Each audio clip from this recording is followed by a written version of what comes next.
America Israel దాడులతో Iran సంప్రదాయ నావికా దళం దాదాపుగా తుడిచిపెట్టుకుపోయింది. అయితే సముద్ర మార్గాల్లో పౌర నౌకలపై ఇరాన్ గెరిల్లా దాడుల ముప్పు ఇంకా పొంచి ఉందని నిపుణులు హెచ్చరిస్తున్నారు. ముఖ్యంగా స్ట్రెయిట్ ఆఫ్ హార్ముజ్ ప్రాంతంలో జరుగుతున్న పరిణామాలపై సాక్షి ప్రత్యేక కథనం. అమెరికా ఇజ్రాయెల్ జరిపిన మెరుపు దాడుల్లో ఇరాన్ నావికాదళం తీవ్రంగా నష్టపోయింది. కేవలం వారం రోజుల్లోనే ఇరాన్ తీరంలోని 2 ప్రధాన స్థావరాల వద్ద 7 భారీ యుద్ధ నౌకలు జలసమాధి అయ్యాయి. ఇరాన్ రెగ్యులర్ నేవీని దెబ్బతీయడం గొప్ప పురోగతి అని వాషింగ్టన్కు చెందిన క్రిటికల్ థ్రెట్స్ ప్రాజెక్టు నిపుణుడు నికోలస్ కార్ల్ విశ్లేషించారు. అయితే యుద్ధ నౌకలు ధ్వంసమైన ముప్పు ఇంకా తొలగిపోలేదు. గత కొద్ది రోజులుగా పర్షియన్ గల్ఫ్ మరియు గల్ఫ్ ఆఫ్ ఒమన్ ప్రాంతాల్లో కనీసం 10 వాణిజ్య నౌకలపై దాడులు జరిగాయి. గుర్తు తెలియని వస్తువులు ఢీకొనడం వల్ల ఈ నౌకలు దెబ్బతిన్నట్లు రిపోర్టులు చెబుతున్నాయి.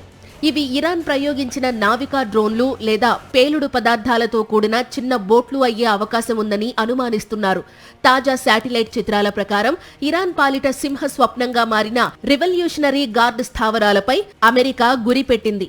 ముఖ్యంగా స్ట్రెయిట్ ఆఫ్ హార్ముజ్ లోని కేసమ్ ద్వీపం వద్ద ఉన్న రహస్య నావికా స్థావరం భారీగా దెబ్బతిన్నట్లు స్పష్టమవుతోంది. సెక్యూరిటీ అనలిస్ట్ ఫర్జిన్ నదీమీ నివేదిక ప్రకారం ఈ కేసమ్ స్థావరం ఒక భూగర్భ గుహ లాంటిది. ఇక్కడే ఇరాన్ తన ఆత్మాహుతి స్పీడ్ బోట్లను, మానవరహిత డ్రోన్ నౌకలను దాచి ఉంచుతుంది.